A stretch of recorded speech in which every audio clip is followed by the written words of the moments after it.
Good morning all of you. I am final students. आज हम एक नया टॉपिक शुरू करने जा रहे हैं और आज का जो हमारा टॉपिक है वो है शक वंश। आज हम लोग शक वंश जो इतिहास में चेस्टन वंश के नाम से भी जाना जाता है, आज हम इसी शक वंश या चेस्टन वंश के बारे में चर्चा करेंगे।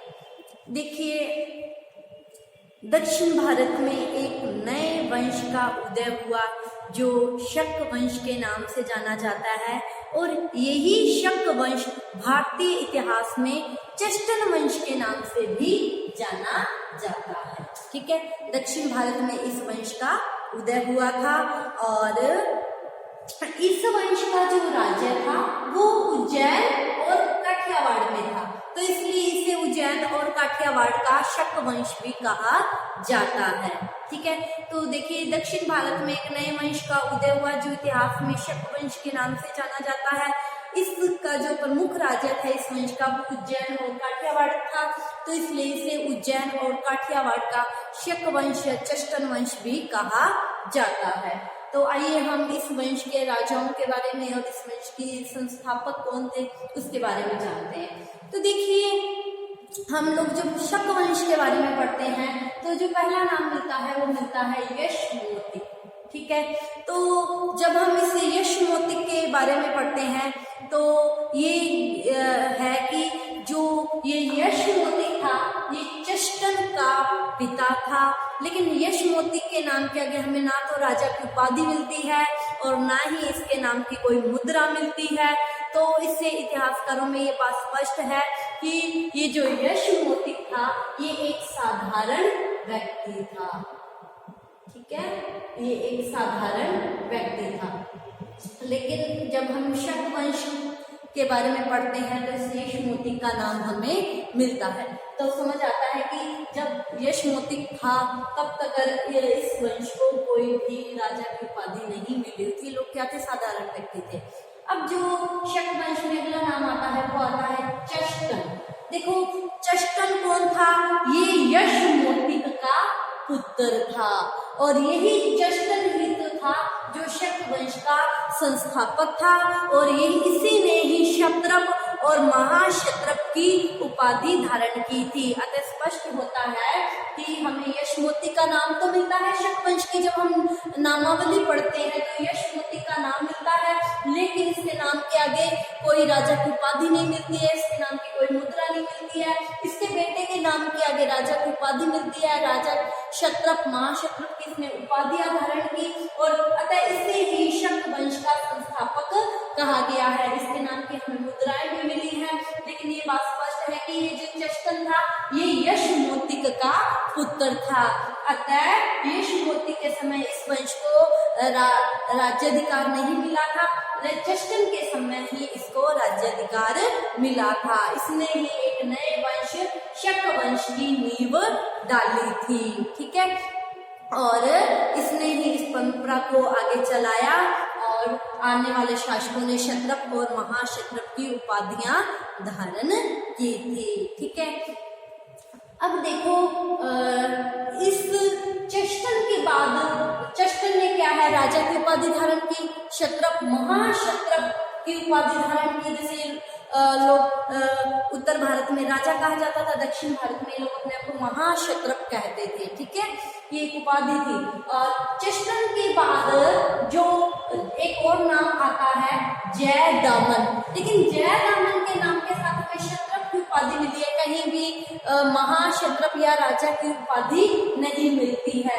और इसके पश्चात जो रुद्रदामन गद्दी पर बैठा उसके नाम के साथ हमें राजा या महाक्षत्रप की उपाधि मिलती है। तो लेकिन ये बात स्पष्ट है कि चेस्टन का पुत्र जयदामन और जयदामन का पुत्र रुद्रदामन था। ठीक है, लेकिन जयदामन के नाम के साथ हमें महाक्षत्रप या राजा की उपाधि नहीं मिली है।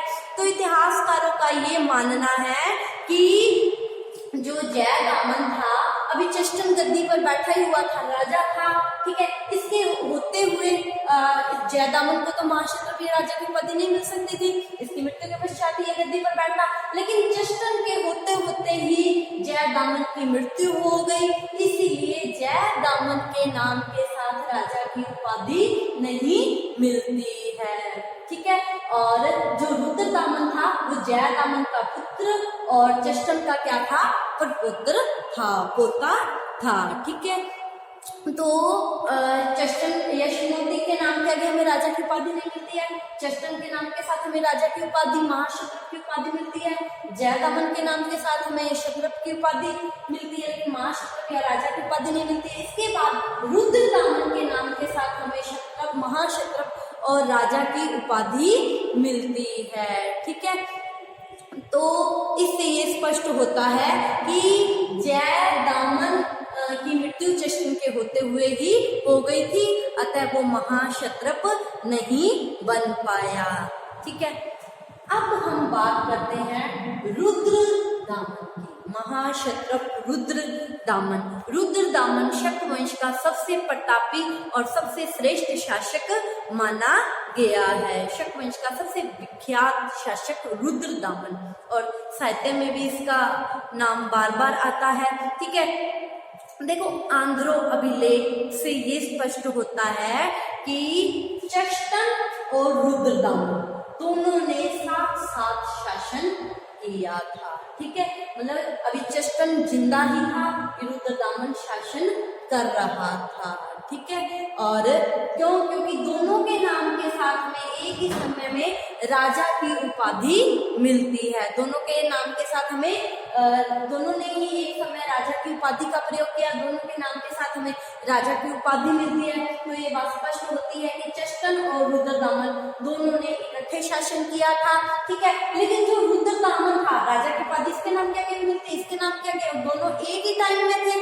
ठीक है, मतलब ये जिंदा था और उसको भी राजा की उपाधि मिल चुकी थी। ठीक है, लेकिन रुद्रदामन अभी भी चेष्टन की अधीनता में शासन कर रहा था, लेकिन जो दोनों के अधिकार थे वो समान थे। ठीक है, तो हम लोगों ने पिछली क्लासेज में कौटिल्य के अर्थशास्त्र के बारे में पढ़ा था, और कौटिल्य के अर्थशास्त्र में हम लोगों ने जो द्वैत शासन के बारे में पढ़ा था वो इसी द्वैत शासन का, कि दोनों इकट्ठे शासन कर रहे हैं, ये उसी द्वैत शासन का सबसे महत्वपूर्ण हमें उदाहरण मिलता है। चेष्टन और रुद्रदामन दोनों का साथ साथ शासन करना। ठीक है, अर्थशास्त्र में जिस द्वैत शासन का उल्लेख किया गया है। ठीक है, तो हम लोगों ने चेष्टन, जयदामन और रुद्रदामन के बारे में पढ़ा। ठीक है, और देखो जो रुद्रदामन की हमें मुद्राएं मिलती हैं उसके ऊपर इसकी उपाधि महाक्षत्रप की मिलती है। क्या लिखा हुआ मिलता है, जयदामनस्य पुत्र, जयदामन का पुत्र, अर्थात ये जयदामन का पुत्र था। ठीक है, तो हम लोगों ने चेष्टन, जयदामन, रुद्रदामन शक वंश के शासकों के बारे में कुछ जानकारी ली। अब देखिए जो आंध्रो अभिलेख है जिससे हमें इस रुद्रदामन, चेष्टन, शक वंश के बारे में जानकारी मिलती है। ठीक है, ये जो आंध्रो अभिलेख है इसकी जो तिथि है वो हमें 52 शक संवत, अगर हम संवत के हिसाब से देखते हैं तो 52 शक संवत, अर्थात अगर ईस्वी की बात करते हैं तो 130 ईस्वी है। ठीक है, तो इसमें हमें रुद्रदामन का नाम मिलता है, तो अर्थात ये स्पष्ट होता है आंध्रो अभिलेख से हमें पता चलता है ना रुद्रदामन के बारे में। ठीक है, और आंध्रो अभिलेख की तिथि क्या है, 130, अर्थात शक संवत की तरफ से देखते हैं तो हमें 52 शक संवत मिलती है। ठीक है, और रुद्रदामन की जो प्रशस्ति है जूनागढ़ अभिलेख, ठीक है, जूनागढ़ अभिलेख जो रुद्रदामन की स्वयं की प्रशस्ति है वो उसकी तिथि क्या है, 72 शक संवत, अर्थात 150 ईस्वी, अर्थात स्पष्ट होता है कि रुद्रदामन ने 150 ईस्वी तक तो अवश्य ही राज्य किया था। ठीक है, देखो फिर से बताती हूँ, आंध्रो अभिलेख में हम लोगों ने रुद्रदामन के बारे में जाना कि रुद्रदामन और चेष्टन साथ साथ शासन कर रहे थे।